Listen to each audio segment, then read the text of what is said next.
Hello and welcome back to The Independent Pianist. I'm your host, Cole Anderson, as usual. Please forgive my rather stuffy voice this week. I am suffering from a bit of a head cold. But nonetheless, I'm still very excited to be talking about some of my favorite repertoire in all of piano literature. This is, of course, a couple of pieces from the first year of pilgrimage by Liszt, the Swiss year. And last week I covered the fourth piece from this set, Au bord d'une source, by the spring. And I've already covered Chapelle de Guillaume Tell, which is the first piece, as well as Ballet Dobermann, which is the largest and arguably the most important in the set. So you can find all of those on my Liszt playlist, which should be popping up right about now. So we are looking at two pieces today, the second and third piece from this set, Au lac de Wallenstadt, or by the Lake of Wallenstadt, and the Pastorale movement.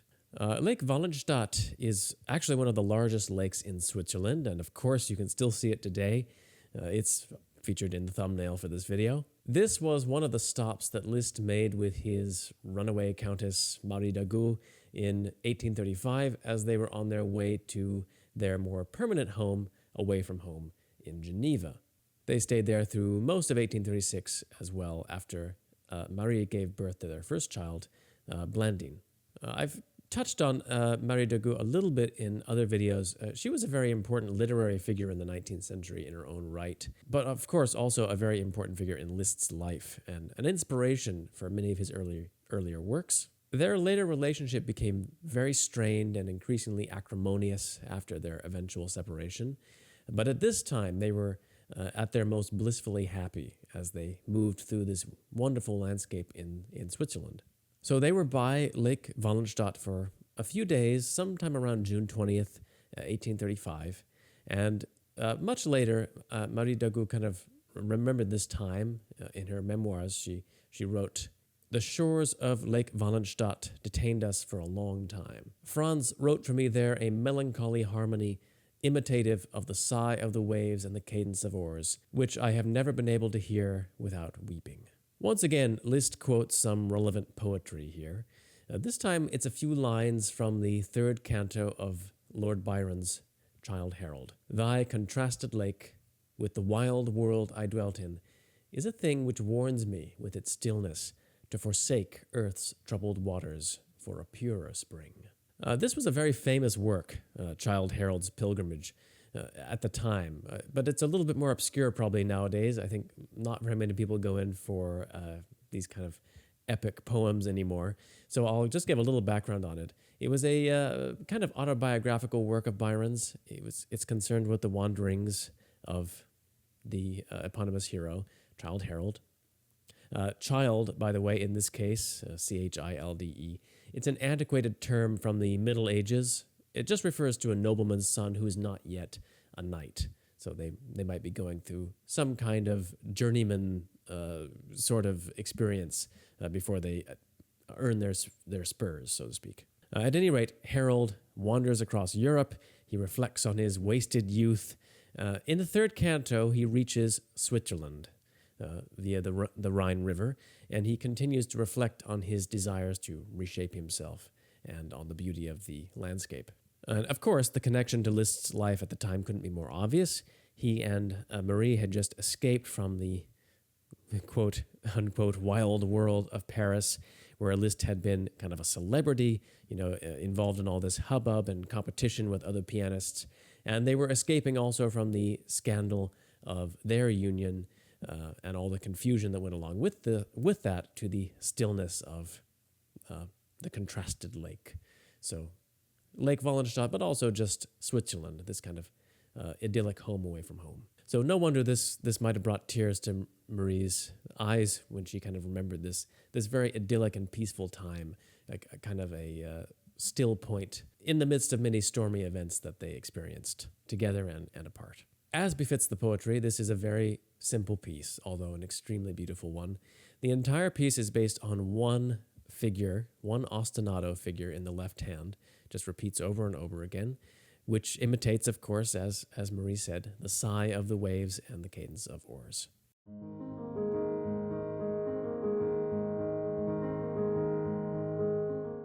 And it's quite interesting, actually, that in certain sources, Liszt provided a very unusual fingering for this opening motive. This apparently was quite comfortable for his hands. I can kind of do it. Here, let me show you.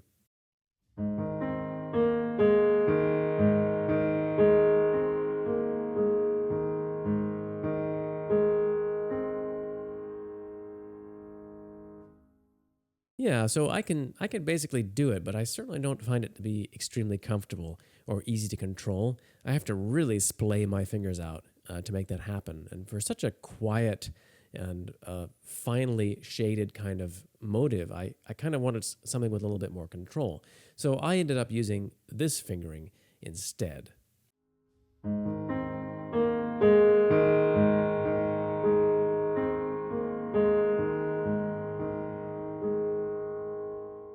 And I think for most people, you'll find this, much easier to do all the kind of subtle shadings and so forth that this needs with total control.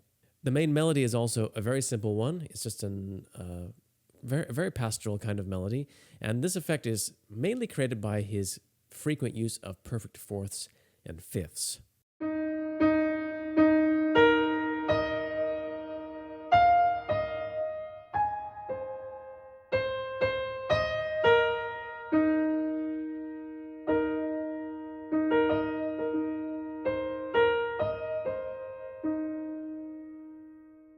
So you can hear it has a very kind of hollow, open kind of sound to it. And even when he's not using fourths and fifths, the melody kind of circles around very simple structures like just the tonic chord. The harmonies for the first phrase are also as simple as possible, just tonic and dominant over a tonic pedal point.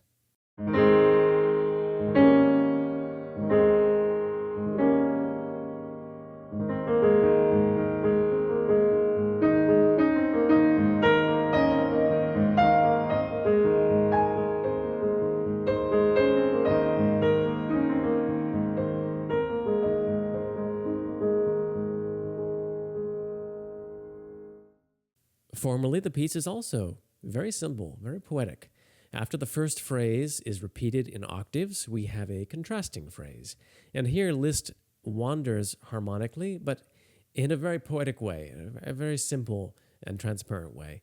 He just uses one chord, the 4 chord, D flat major in this case, and he switches between D flat major and C sharp minor, or D flat minor if you want. So it's the parallel minor key of that harmony.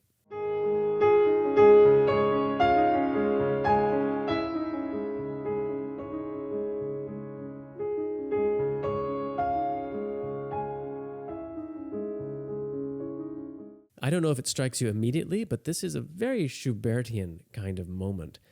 Schubert, especially in his songs, but really in all of his music, would pull tricks like this all the time where he would quickly slide back and forth into and out of certain keys between major and minor.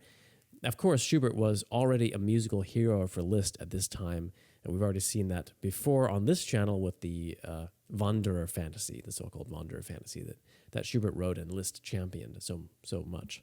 Liszt continues his development with a modulation to E major, and then he brings things back to the home key very, very quickly, actually. Where he returns to the home key is one of the most interesting moments for me. It's one of these moments where you kind of notice, oh, this is a compositional choice, which is really interesting. You know, by this point in the music, he's back to the main key for all intents and purposes, but actually he spends several more bars transitioning before he actually brings back the first phrase.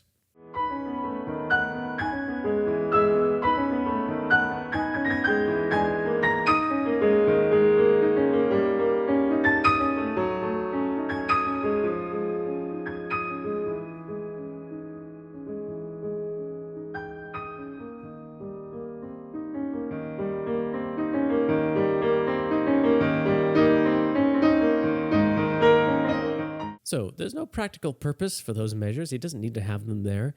But, you know, to me, they kind of bring to mind a pause, a slowing of motion on the water as attention is drawn to some beautiful sight in the distance, perhaps. Or perhaps there's something inward which we're being drawn into at that moment. Then we get a beautiful, elaborate version of the first phrase, a kind of variation. This time the rhythm is syncopated, there's added figurations, and there's a lot of the figuration is reminiscent of kind of bell-like effects. You kind of hear tinkling bells in the distance.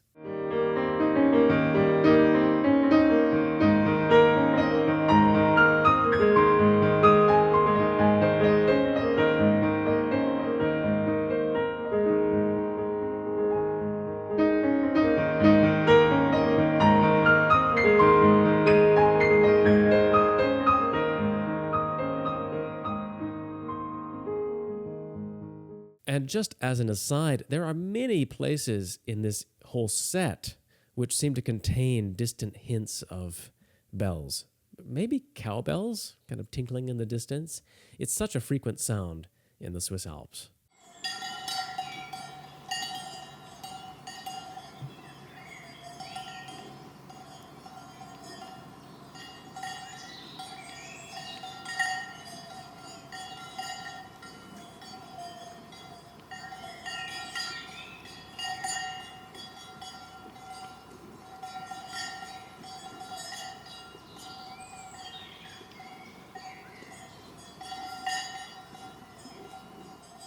So just imagine, having that sound kind of in the distance, as you're wandering through this idyllic landscape. So it's not surprising that it finds its way into the music also.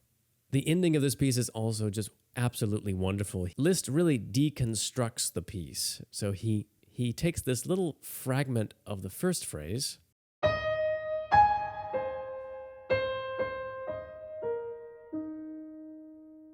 which was already developed in that repetition of the first phrase, the kind of variation of it that I mentioned before, like this.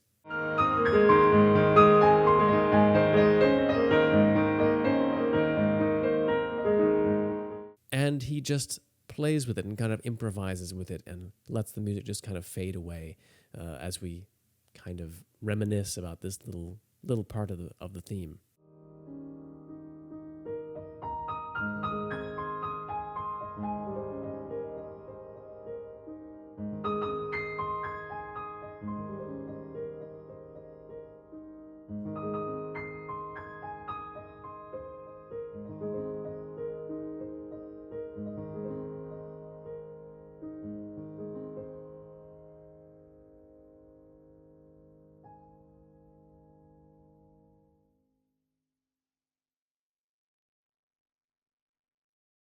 This happens to be made up of just broken arpeggios, so the music is reduced to its most basic element as it fades away. Just one final note. Last week, when I was talking about Au bord d'une source, I mentioned the earlier version. Well, this piece, of course, also, he wrote it in an earlier version and then revised it in the 1840s and 50s for its final version. But actually, the two versions are very similar. He hardly changes anything in the revision. This was a piece that seems to have been an inspiration of a moment, and he never really wanted to change it very much after that. There are some very slight changes of voicing and slightly changed some arpeggios in the left hand, but other than that, it is pretty much exactly the same as his first inspiration for it. It's more proof, if any is needed, that Liszt was not just tinkering with his earlier pieces. He really did feel that there was some kind of ideal that he was aiming for, and in certain cases, he had already reached it, and he didn't feel the need to change much at all. The next piece, the Pastorale, is an even simpler piece. This piece is actually quite a bit longer and more elaborate in its earlier version, but I kind of like that Liszt stripped all the complexities out of this. He's really like he's writing a piece of folk music. He's really trying to evoke the feeling of the folk element that he must have experienced in Switzerland at the time. Again, we have a left-hand ostinato, just a repeating pattern that continues throughout the section. And there's this very wonderful kind of uncomplicated right-hand melody, but this time it's in two voices.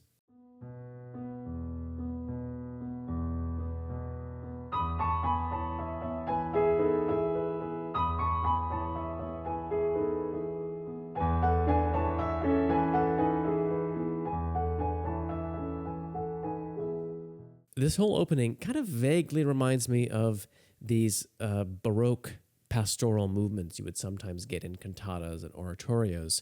I can think of some in Bach. For example, there's a pastoral in the Christmas oratorio, which is not too far from being kind of like this in mood. Or another piece which is even more similar might be the prelude in E major from Bach's Well-Tempered Clavier Book 1.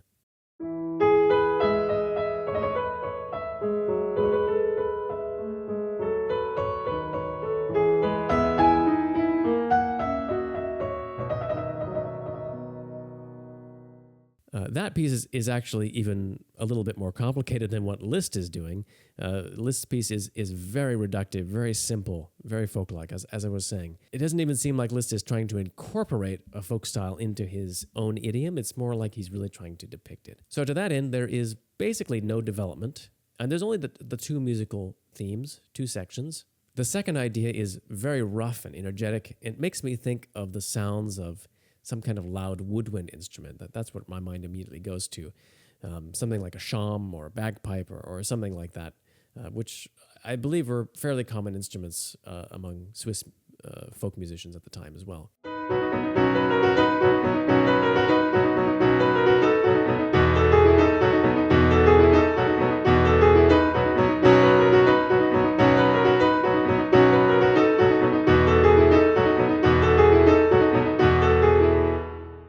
Or perhaps there's some kind of evocation of yodeling here being mixed in as well. I'm not sure, but something like that is kind of echoing there. And again, Liszt constructs a very gradual fade out at the end.